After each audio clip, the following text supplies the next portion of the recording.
एकता की कहानी योधो चांडे की ज़ुबानी। अॼु अवां कयूं हिकिड़ी ही सॼी दुनिया में जेको करोड़े सिंधी माण्हू सकाफ़त जो ॾींहुं एकता जो ॾींहुं मल्हाइनि पिया, इन जी शुरूआत जो ऐं पहिरें ॾींहं जो अवांखे हिकिड़ो वाक़ियो शेयर करणु ज़रूरी थो सम्झां।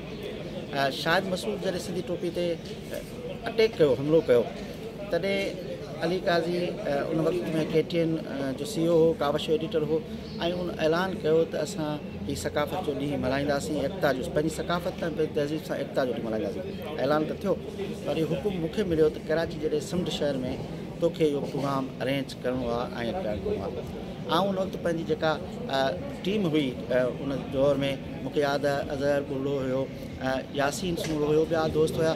असां हिकिड़ी अजरकत कई ऐं जेका KTN जी लाइव गाॾी हुई उहा खणी असीं कराची जे ॻोठनि में निकितासीं। रोज़ु हर ॻोठ में वेंदा हुआसीं ऐं उन ॻोठ जे कराची शहर जे अंदरि जेके ॻोठ सिंधी वसंदियूं आहिनि उन चौक ते वञी बीहंदा हुआसीं, उते क़ौमी गीत हलाईंदासीं, माण्हू गॾु थींदा, पोइ उनखे अदरक खे पोहा पाराए उनजा कमेंट्स रिकॉर्ड कंदासीं, पोइ उनखे दावत ॾींदा हुआसीं त अचो त कराची प्रेस क्लब अचो गॾु थियूं।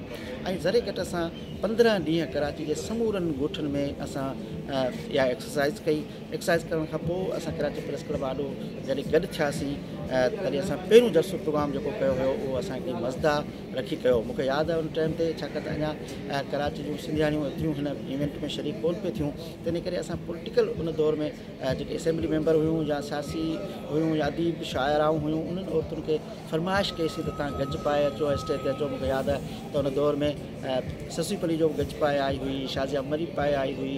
उन दौर में सिंध जूं खोड़ अदीबाऊं असांजा जेके आहिनि राइटर्स भेनरूं आहिनि, शाइराऊं आहियूं, ऐं ॿिया ॻोठनि मां माण्हू रैलियूं कढी आया। साईं मोहम्मद अली शाह खे असां चयो त इब्राहिम हैदरी रैली कढी आयो, हाजी शफ़ी दामोट रैली कढी हुई, उन पटकनि पाराइण जी इब्राहिम हैदरी में हिकिड़ी तकरीब रखी हुई।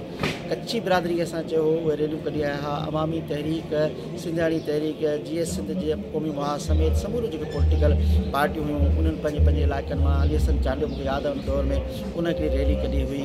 ऐं ॿिया इलाही खोड़ दोस्त, हरीफ़ चांडे वारा, उहे दोस्त मूंखे अञा ताईं उनजा नाला यादि आहिनि। मज़हर राहू जो अञा ताईं मूंखे उनजो नालो यादि आहे, इलाही बख़्श विकट जो मूंखे अञा ताईं नालो यादि आहे।